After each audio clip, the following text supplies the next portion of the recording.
باللہ من الشیطان الرجیم بسم اللہ الرحمن الرحیم۔ سامعین، جیسا کہ ہمارا وظائف کا عمل جو ہے، وظائف کے بتانے کا سلسلہ ہمارا جو ہے وہ چل رہا ہے، بہت سارے ساتھی، بہت سارے دوست، بہت سارے عقیدت مند جو ہیں وہ بذریعہ کال بھی اور بذریعہ ٹیکس بھی وہ جو ہیں اپنے مسائل کا حل پوچھتے ہیں۔ تو ہمارے ایک ساتھی نے جو ہے وہ کال کر کے کہا کہ میں کافی عرصے سے جو ہے ادھر ادھر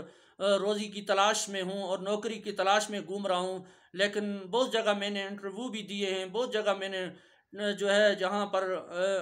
مجھے معلوم ہوا ہے کہ وہاں پر ویکنسی خالی ہے، میں نے ہر ممکنہ کوشش کی لیکن کوئی کامیابی حاصل نہیں ہوتی ہے، لہٰذا اس سلسلے میں کوئی وظیفہ بتایا جائے۔ تو میرے دوست، میرے بھائی، آپ سب سے پہلی بات یہ ہے کہ آپ، میرا ہمیشہ سے یہ پیغام رہا ہے کہ آپ کوشش کریں کہ آپ نماز کے پابند رہیں، نماز کے پابند رہیں، اللہ تعالیٰ کرم فرمائے گا۔ تو وظیفہ یہ ہے کہ آپ سب سے پہلے جو ہے درود پاک کا ورد کریں، درود پاک کا جو ہے 21 مرتبہ آپ سب سے پہلے درود شریف پڑھیں، کوئی بھی درود شریف جو آپ کو آتا ہے، آپ 21 مرتبہ درود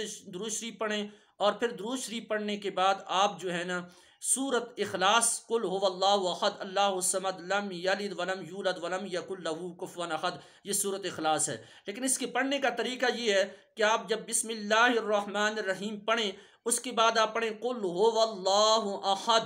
جب یہ پڑھیں تو اب دوسرا ہے اللہ الصمد، جب اللہ الصمد پر پہنچیں تو اس کو 21 دفعہ پڑھیں۔ یعنی میں مثلا آپ کو ایک طریقہ بتاتا ہوں، اب جیسے میں وظیفہ کرنے لگا ہوں،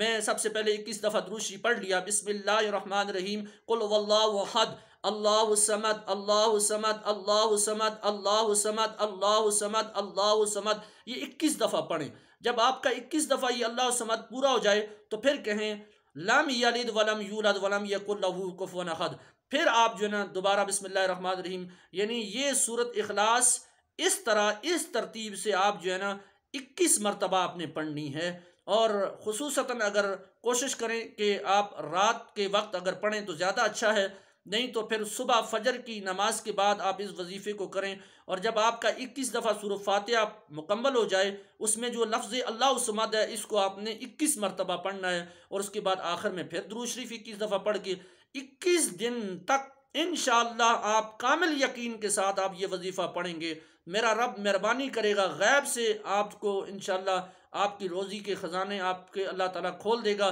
اور خود بخود انشاءاللہ العزیز کال بھی آ جائے گی، آپ نوکری کی تلاش میں جائیں گے تو فوراً اللہ تعالیٰ آپ کا جو ہے وہ آپ کا سبب اللہ تعالیٰ پیدا فرما لے گا، اور آپ کی یہ مشکل آسان ہو جائے گی۔ اللہ سے دعا ہے اللہ تعالیٰ ہر اس شخص کو جو روزی کی وجہ سے پریشان ہے، اللہ تعالیٰ جو ہے اس کو اپنے خزانے سے روزی عطا فرمائے، اللہ تعالیٰ سب کی مشکلیں آسان فرمائے۔ وما توفیقی الا باللہ العلی العظیم۔